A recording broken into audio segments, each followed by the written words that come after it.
Good evening, everybody. Welcome back to our reading of the Bible. We are going to continue our reading in First Samuel here, and we're going to start with chapter 7 today.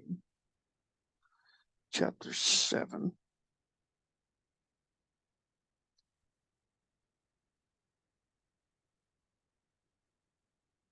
Here we go. The men of Kirjath Jearim came and fetched up the ark of the Lord and brought it into the house of Abinadab in the hill, and sanctified Eleazar his son to keep the ark of the Lord. It came to pass while the ark abode in Kirjath Jearim, that the time was long, for it was 20 years, and all the house of Israel lamented after the Lord. Samuel spake unto all the house of Israel, saying, If ye do return unto the Lord with all your hearts, then put away the strange gods, small g, and Ashtaroth from among you, and prepare your hearts unto the Lord, and serve him only, and he will deliver you out of the hand of the Philistines. Then the children of Israel did put away Baalim and Ashtaroth and served the Lord only.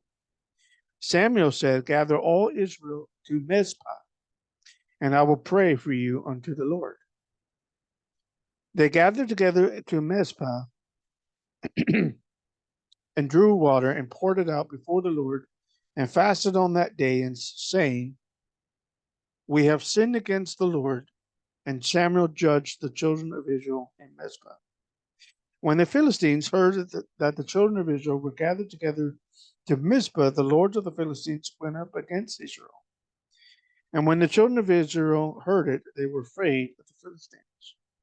The children of Israel said to Samuel, Cease not to cry unto the Lord our God for us, that he will save us out of the hand of the Philistines. Samuel took a sucking lamb and offered it for a burnt offering wholly unto the Lord. And Samuel cried unto the Lord for Israel, and the Lord heard him.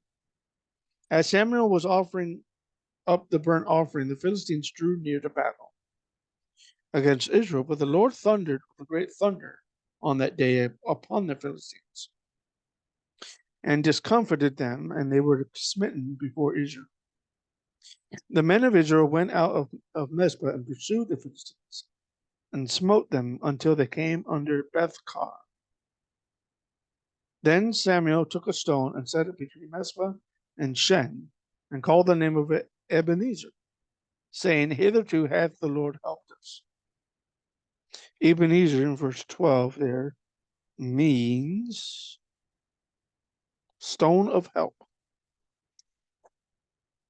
Verse 13, so the Philistines were subdued, and they came no more unto the coast of Israel. And the hand of the Lord was against the Philistines all the days of Samuel.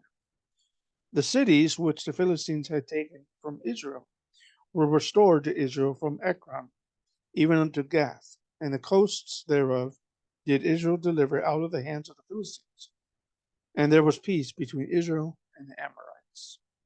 Samuel judged Israel all the days of his life. He went from year to year in circuit to Bethel and Gilgal and Mizpah, and judged Israel in all those places. His return was to Ramah, for there was his house, and there he judged Israel, and there he built an altar unto the Lord. Chapter 8. It came to pass when Samuel was old that he made his sons judges over Israel. The name of his firstborn was Joel, and the name of his second Abiah. They were judges in Beer Sheba.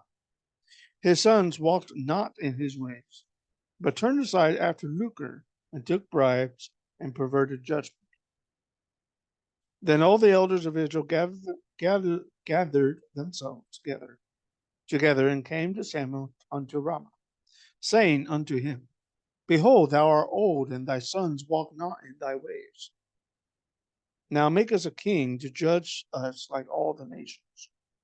But the thing displeased Samuel, when they said, Give us a king to judge us. And Samuel prayed unto the Lord. The Lord said unto Samuel, Hearken unto the voice of the people, and all that they say unto thee, for they have not yet rejected thee, but they have rejected me, that I should not reign over them.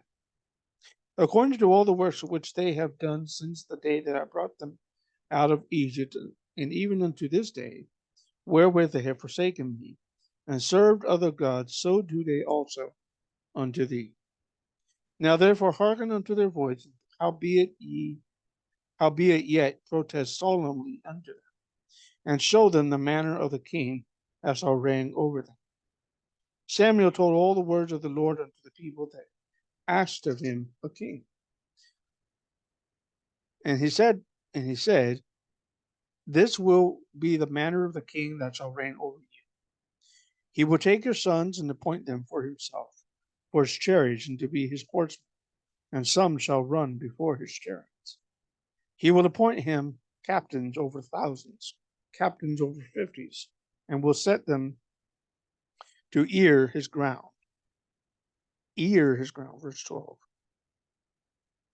To plow the ground, and to reap his harvest, and to make his instruments of war and instruments of his chariots. He will take your daughters to be the confectionaries, to be cooks and to be bakers. He will take your fields and your vineyards and your olive yards, even the best of them, and give them to his servants.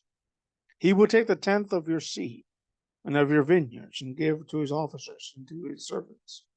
He will take your men servants and your maid servants, and your goodliest young men and your donkeys, to put them to work. He will take the tenth of your sheep, and ye shall be his servants. Ye shall cry out in that day because of your king, which ye shall have chosen you, and the Lord will not hear you in that day. Nevertheless, the people refuse to obey the voice of Samuel, and they say, Nay, but we will have a king over us, that we also may be like all the nations, and that a king may judge us, and go up before us and fight our battles. Samuel heard all the words of the people, and he rehearsed them in the ears of the Lord. The Lord said unto Samuel, Hearken unto their voice, and make them a king. And Samuel said unto the men of Israel, Go ye every man into his city. And next chapter, we're going to get into Saul, the first king of Israel. That's next reading.